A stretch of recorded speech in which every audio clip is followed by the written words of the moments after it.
નમસ્કાર મિત્રો, આજની વાતમાં આપનું સ્વાગત છે અને આજે વાત કરીશું ગુજરાતમાં લાંબા સમય બાદ ખેડૂતોના સફળ થયેલા આંદોલનની। ખેડૂતો જે છે આજે અમદાવાદના શાંતિપુરા ચોકડી પહોંચ્યા હતા અને શાંતિપુરા ચોકડીથી ઓગણસ સર્કલ સુધી જે મંજૂરી આપવામાં આવી હતી કિસાન કોંગ્રેસ અને કિસાન હિતરક્ષક સમિતિના નેજા હેઠળ જે ખેડૂતોનું આંદોલન કરવામાં આવ્યું હતું, ટ્રેક્ટર રેલી યોજવામાં આવી હતી અને હજારો કિસાનો એમાં ખેડૂતો ભેગા થયા હતા। ખેડૂતોની માંગ એક જ હતી કે તેમને જે અન્યાય થઈ રહ્યો છે, અન્યાયની વાત સરકાર સાંભળે અને તેમના અન્યાયનો ઉકેલ લાવે। સૌથી પ્રબળ મુદ્દો જેની અંદર હતો એ સૌરાષ્ટ્રમાં લાંબા સમયથી જે આંદોલન ચાલી રહ્યું હતું, પછી તે સુરેન્દ્રનગરની વાત હોય કે મોરબીની વાત હોય, આ જગ્યાઓ પર જે આંદોલન ચાલી રહ્યું હતું તેની અંદરનો જે મુખ્ય મુદ્દો હતો કે ખેડૂતોના ખેતરમાંથી જે ખાનગી કંપનીઓ પોતાના વીજ થાંભલા નાખી રહી છે તેના કારણે તેમને જે યોગ્ય વળતર નથી મળતું અને વીજ થાંભલો નાખવાના કારણે તેમને જે નુકસાનની સહન કરવી પડે છે, જમીનનો કોઈ ખરીદાર પણ નથી મળતો। તો આ જે મનમાની જે છે પ્રાઇવેટ કંપનીઓની, એ પ્રાઇવેટ કંપનીઓની મનમાની બંધ થાય અને પ્રાઇવેટ કંપનીઓને સરકાર અને પોલીસ મદદ કરતી હોવાનો આરોપ પણ જે છે કોંગ્રેસ દ્વારા લગાવવામાં આવ્યો હતો। ખેડૂતો પણ એ વાતનો આરોપ લગાવી રહ્યા હતા। એટલે આ તમામ મુદ્દાઓ લઈને સૌરાષ્ટ્રથી આંદોલન શરૂ થયું હતું અને મુખ્યત્વે સુરેન્દ્રનગર અને મોરબી આ બંને જિલ્લાઓમાંથી ખેડૂતો મોટી સંખ્યામાં આવ્યા હતા। સાથે અમદાવાદ જિલ્લામાંથી પણ વિરમગામથી પણ ખેડૂતો આ રેલીમાં જોડાયા હતા, સુરતથી પણ કેટલાક ખેડૂતો આવ્યા હતા। વ્યાપક રીતે ખેડૂતોનું સમર્થન આ રેલીને મળ્યું હતું, કારણ કે કોંગ્રેસે આ વખતે ફક્ત કોંગ્રેસના નેજા હેઠળ નહીં પરંતુ કિસાન હિતરક્ષક સમિતિના નેજા હેઠળ પણ આ આંદોલનનું આયોજન કર્યું હતું, તેના માટે વિસ્તૃત પ્લાનિંગ કર્યું હતું। તમામ વાતો હતી પણ ગાંધીનગર કૂચ કરવાની હતી। જો કે પોલીસ અને સરકાર દ્વારા ગાંધીનગર કૂચની મંજૂરી ન આપવામાં આવી। સ્વાભાવિક રીતે આટલા ટ્રેક્ટર જ્યારે ગાંધીનગર જાય ત્યારે ટ્રાફિકની વ્યવસ્થાથી લઈ અને તમામ વસ્તુઓમાં વિક્ષેપ ઊભા થતા હોય છે ને એટલા માટે પોલીસ દ્વારા સુરક્ષાનું બહાનું કાઢી અને આ મંજૂરી આપવામાં નહોતી આવી। 19 સર્કલ પાસે તેમને સભાની મંજૂરી આપવામાં આવી હતી। કોંગ્રેસે આ વાત ખેડૂતોને કરી કે નહીં અથવા તો શું થયું તેના ઉપર આજે વાત કરવાની છે, કારણ કે છેલ્લે જ્યારે જનસભામાં આ વાત ફેરવાઈ અને ત્યારબાદ ત્યાં હોબાળો થયો, હંગામો થયો। કેટલાક ખેડૂતોએ કહ્યું કે અમારે ગાંધીનગર જવું છે, જ્યારે કોંગ્રેસે કહ્યું કે ગાંધીનગર જવાની મંજૂરી નથી। ત્યાં જેસીબીથી બધાને રોકવામાં આવ્યા, ટ્રાફિક પણ જામ થયો, લોકો પણ પરેશાન થયા। પણ મુખ્ય મુદ્દો એ હતો કે કેમ આ થયું? શું કોંગ્રેસે ખેડૂતોને નહોતું કહ્યું કે પછી ત્યાં કોઈ એવા તત્વો હતા? કારણ કે જ્યારે કોંગ્રેસની વાત કરવામાં તો કોંગ્રેસે તો એવું કહ્યું કે અમે ખેડૂતોને જાણ કરી હતી કે ગાંધીનગર નથી જવાનું, પણ આમ આદમી પાર્ટી દ્વારા કેટલાક લોકોને ઉશ્કેરવામાં આવ્યા હતા। આમ આદમી પાર્ટીએ મેસેજ કર્યો હતો કે તમને કોંગ્રેસે કહ્યું હતું કે ગાંધીનગર જવાનું છે અને પછી કોંગ્રેસ પાણીમાં બેસી ગઈ, એટલે કોંગ્રેસે તેમની સાથે છેતરપિંડી કરી। કેટલાક ખેડૂતોએ એ વાત પણ કરી મીડિયા સમક્ષ કે કોંગ્રેસ દ્વારા જે છે ગાંધીનગરની વાત કરવામાં આવી હતી એટલે અમે જોડાયા હતા, અમે કોઈ કોંગ્રેસની જનસભામાં આવવા માટે નહોતા જોડાયા। આ પ્રકારનો પણ આરોપ લગાવવામાં આવ્યો। સાચી સ્થિતિ શું છે? કારણ કે જ્યારથી આંદોલન શરૂ થયું ત્યારથી એ વાત થઈ રહી હતી કે આ કોંગ્રેસનું આંદોલન નથી, આ ખેડૂતોનું આંદોલન છે અને કોંગ્રેસે પણ વારંવાર એ કહ્યું કે આ કોંગ્રેસનું કોઈ રાજકીય આંદોલન નથી, અમે કોઈ રાજકીય લાભ માટે નથી કરી રહ્યા, અત્યારે કોઈ ચૂંટણી પણ નથી, પણ ખેડૂતોને જે તકલીફ પડી રહી છે તેના માટે આંદોલન કરવામાં આવી રહ્યું છે, તેના માટે રેલી કાઢવામાં આવી છે, જેથી કરીને સરકાર સુધી ખેડૂતોની વાત પહોંચે।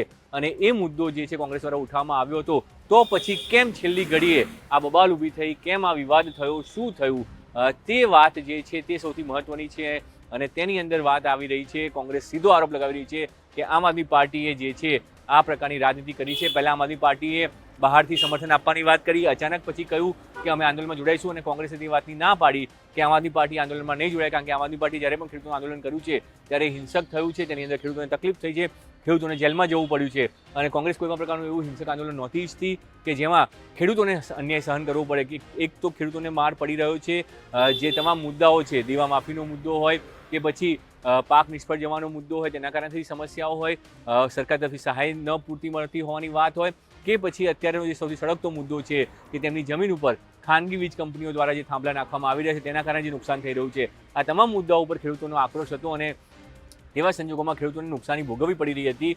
અને આજે જો કોઈ પણ પ્રકારનું ઘર્ષણ થાય અથવા હોબાળો થાય તો ખેડૂતોને જેલમાં જઈને વધુ નુકસાન ભોગવવાનું આવે, તે માટે કોંગ્રેસ તૈયાર નહોતી અને કોંગ્રેસ નહોતી ઈચ્છતી કે કોઈ પણ રીતે ખેડૂતોને ફરી એકવાર કોઈ પણ પ્રકારે જેલમાં જવાનો વારો આવે અને એટલા માટે જે આંદોલન હતું તે આંદોલનને ગાંધીનગર સુધી લઈ જવાની વાત કરવામાં આવી। પણ પછી જ્યારે સરકાર અને પોલીસ દ્વારા કોંગ્રેસની વાત સમજાવવામાં આવી ત્યારે કોંગ્રેસે જનસભામાં સમર્થનની વાત કરવામાં આવી કે જનસભામાં ફેરવી અને ત્યાં સમર્થન કરીને પોતાની વાત કરી, જેથી સરકાર સુધી વાત પહોંચે અને આના ઉપર કોઈ કાર્યવાહી થાય। કોંગ્રેસનો મુદ્દો હતો। આજે પણ કોંગ્રેસ અધ્યક્ષ અમિત ચાવડાએ કહ્યું કે અમે ઈચ્છીએ છીએ કે આ મુદ્દાનો ઉકેલ આવે અને સરકાર સુધી આ વાત પહોંચે, અમે કોઈ પ્રકારનું ઘર્ષણ નથી ઈચ્છતા અને આ કોઈ રાજકીય આંદોલન નથી, આ ફક્ત અને ફક્ત ખેડૂતોનું આંદોલન છે। જ્યારે કોંગ્રેસ આટલું સ્પષ્ટ કહી રહી હોય ત્યારે મેસેજ સીધો છે કે કોંગ્રેસે તમામ મદદ કરી ખેડૂતોને કે ખેડૂતો અહીંયા સુધી પહોંચે, તેમનું કાર્યક્રમ થાય અને તેમના કાર્યક્રમના દ્વારા મીડિયાના માધ્યમથી સરકાર સુધી એ વાત પહોંચે કે ખેડૂતોને કેટલી સમસ્યા થઈ રહી છે અને એટલા માટે કોંગ્રેસે આને જનસભામાં પરિવર્તન કરવાની વાત કરી. જેવું જનસભામાં ફેરવાઈ ત્યાં ઓગણજ પાસે હંગામો થયો અને એ હંગામાની અંદર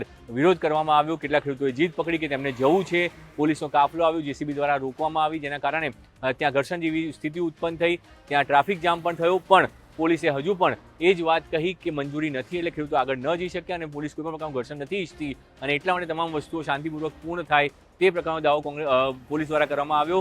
સામે પક્ષે કોંગ્રેસ પણ આ મામલાને ઘર્ષણમાં ફેરવવા નહોતી ઈચ્છતી અને એટલા માટે કોંગ્રેસે કહ્યું કે કોઈ પણ પ્રકારનું ઘર્ષણ ન થવું જોઈએ અને તેના માટે તમે વાત કરી. પણ મુદ્દો એ છે કે ઘર્ષણ નથી, ખેડૂતોમાં ભાગલા કોણે પડાવ્યા? શું કોંગ્રેસનો આરોપ જે છે આમ આદમી પાર્ટી ઉપર?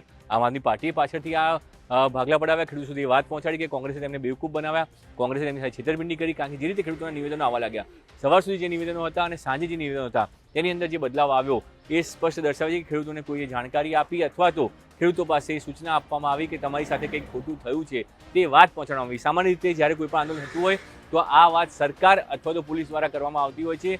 જે આગેવાનો હોય એમને સમજાવવામાં આવતા હોય છે કે તમારી સાથે કંઈ તમારો ઉપયોગ થઈ રહ્યો છે, તમને હાથા બનાવવામાં આવી રહ્યા છે, વિપક્ષ તમારો દુરુપયોગ કરી રહ્યું છે, તે પ્રકારની વાતો સરકાર અથવા તો પોલીસ પ્રશાસન દ્વારા સમજાવવામાં આવતી હોય છે. પણ આ વખતે તદ્દન ઉલટું થયું છે. કોઈ બીજા જ વ્યક્તિઓ છે જેમના દ્વારા આ વાત કરવામાં આવી અને એટલા માટે જે છે વાત કરવામાં આવી કે કોંગ્રેસ જે છે તે આરોપ લગાવી રહી છે કે આમ આદમી પાર્ટીએ આ મુદ્દે જે છે ખેડૂતોને ઉશ્કેર્યા છે અને ખેડૂતોને ઉશ્કેરી અને ઘર્ષણ કરવા માંગે છે જેથી કરીને આંદોલન હિંસક થાય, ખેડૂતો જેલમાં જાય, ખેડૂતો ઉપર હુમલો થાય. જે રીતે આમ આદમી પાર્ટીએ જ્યારે આંદોલન કર્યું હતું બોટાદની અંદર અને ત્યાં જે પ્રકારનો વિવાદ થયો હતો એવો વિવાદ અહીંયા ઈચ્છી રહ્યા છે અને એટલા માટે આ પ્રકારનો આરોપ કોંગ્રેસે લગાવ્યો છે.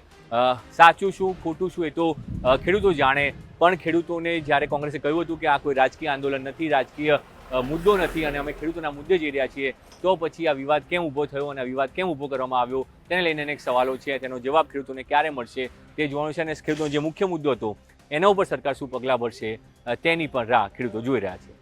અત્યારે તો બસ આટલું જ. વધુ સમાચાર જોતા રહો ગુજરાત તક.